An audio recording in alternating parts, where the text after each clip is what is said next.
All right, so we had some pretty spicy comments by Sean Payton yesterday. Recording this, I decided to wait a day before making the video just to see if more things would come out, and things did. So I'm glad I made that decision. But yeah, I mean, Sean Payton had some kind of ruthless things to say. So let's just jump into it. What you see on the screen was from a USA Today article. We're going to go through a few things that were in the article, and then we're going to talk about, the reaction to it and things like that. So first, there was this quote, which is, "It doesn't happen often where an NFL team or organization gets embarrassed," Payton said, and that happened here. Part of it was their own fault relative to spending so much expletive time trying to win the offseason. The PR, the pomp and circumstance, marching people around, and all this stuff.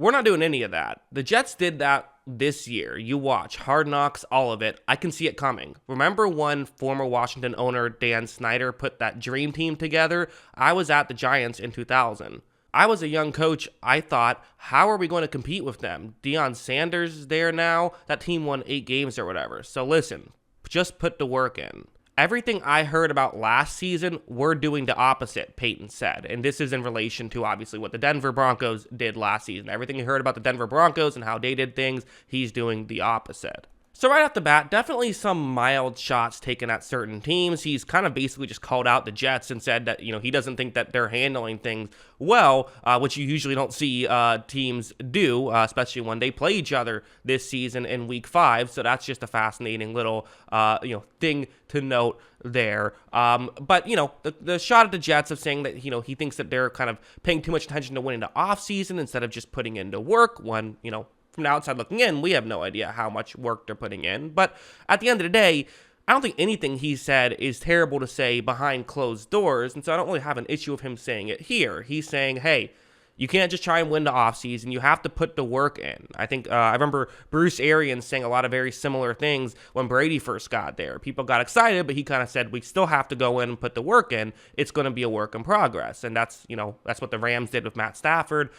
These teams that typically, work out and win Super Bowls, being the team that won the offseason, typically do have some growing pains. And I think that's what Payton is referring to.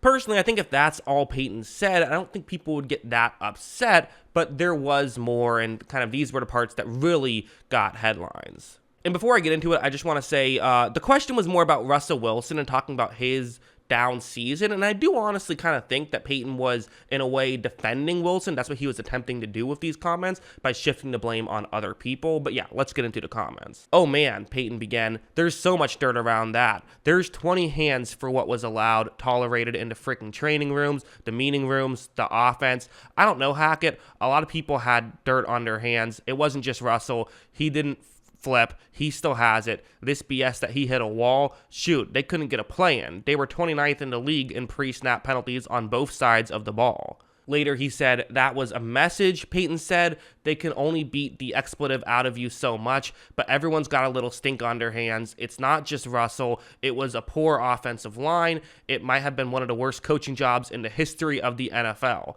That's how bad it was." So Payton kind of going with the, the old trying to gas your guy up by tearing other people down kind of thing, which, I think we can all agree that it wasn't a great situation by, for Russell Wilson to succeed, and I do think he's trying to stand up for his guy a little bit, but I also think he might be, I think most people felt like a bit harsh on some certain other things. For one thing, the offensive line comment, it's not, it's debatably true. Listen, I'm not going to argue with Sean Payton. If that's his opinion, that's his opinion. PFF had the Broncos offensive line ranked 18th in pass blocking and 15th in run blocking. So the receiving core was, ranked very poorly. And to me, I thought that was the bigger issue than the offensive line. But, Billy Turner, former offensive lineman who was there last year and is now with the Jets under Nathaniel Hackett, was not very pleased with Payton's, insults, quite frankly, is what they were. He said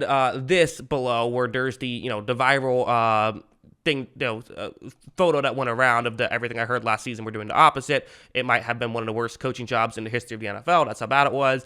Billy Turner, then this is an Instagram thing, I believe. I don't really use Instagram, but I believe this is Instagram. And he used Comic Sans font, which is just, chef's kiss there. A huge fan of that.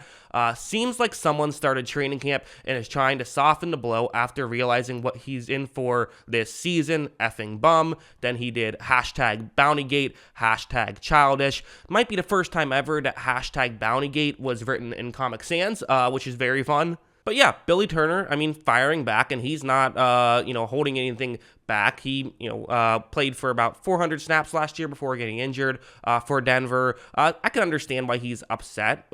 Someone saying, hey, you know how everything went wrong last year? Well, it wasn't my guy's fault. It was actually your fault. And also the head coach that's there is one of the worst coaches in the history of the NFL. I can see him saying I can see why Billy Turner is upset. Does he have to call him a bum and bring up Bountygate to talk about it? I don't know, but at the end of the day, if you are someone who's associated with Bountygate, that is going to get thrown in your face when you insult other people. So definitely getting messy here. I also think a lot of people, and I would kind of think this what is true as well, is this feels a bit like kicking Nathaniel Hackett when he was down. We all know it didn't go well for Hackett last year. I don't think anyone is sitting here trying to say the contrary, and you're allowed to say things about it. Again, I have to say negative things. I comment on it.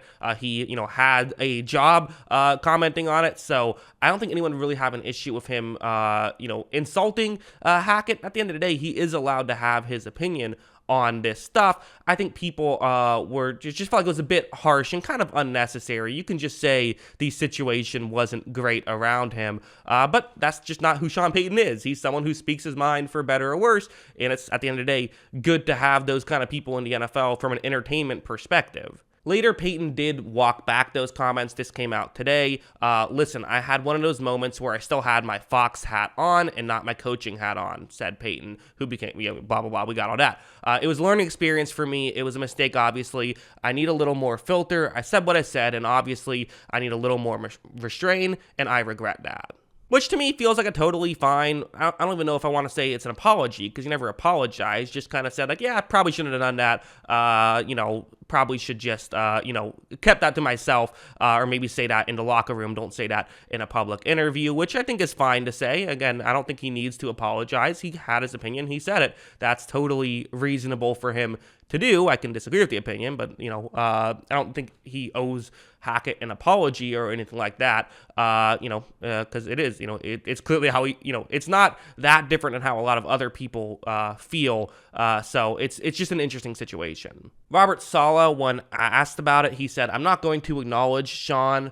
Sala said during his news conference, he's been in the league for a while, he can say whatever the hell he wants, but as far as what we have going on here, I kind of live by the saying, if you ain't got no haters, you ain't poppin', so hate away. Obviously, we're doing something right if you got to talk about us when we don't play you till week 5, and I'm good with it. The guys in our locker room, they've earned everything that's coming to them. He went on to say, I think Hackett's doing a phenomenal job here, Sala continued. The coaching staff is doing a phenomenal job, and we're focused on us. I get it. There's a lot of external noise. There's a lot of people who are hating on us. There's a lot of people who are looking for us to fail. There's a lot of crows pecking at our neck, but all you can do is spread your wings, keep flying high until those crows fall off and suffocate from the inability to breathe. Some incredible analogies from Robert Sala, which is, again, probably what he should be saying, right? I mean, a lot of people feel like they did hire Hackett due to him just having a good relationship with Aaron Rodgers, and he's, Sala's doing a good job at defending his guys and kind of just brushing off Sean Payton's thoughts. And I'm sure that there's different stuff going on in the locker room, different comments being stated. But if anything, this is probably just going to be used as motivation for the Jets to make sure that they're training as hard as they can this preseason. And if anything, probably helped the Jets more than anything else. So maybe they should be writing Sean Payton a thank you card for it. So yeah, as a whole, very interesting drama. Sean Payton's back in the league. This is Sean Payton. This is what he does. He's not afraid to shy away from controversies. So again, I always love a good I always find this kind of stuff entertaining, if nothing else. So yeah. As a whole, Sean Payton probably shouldn't have said that. Was he entirely wrong?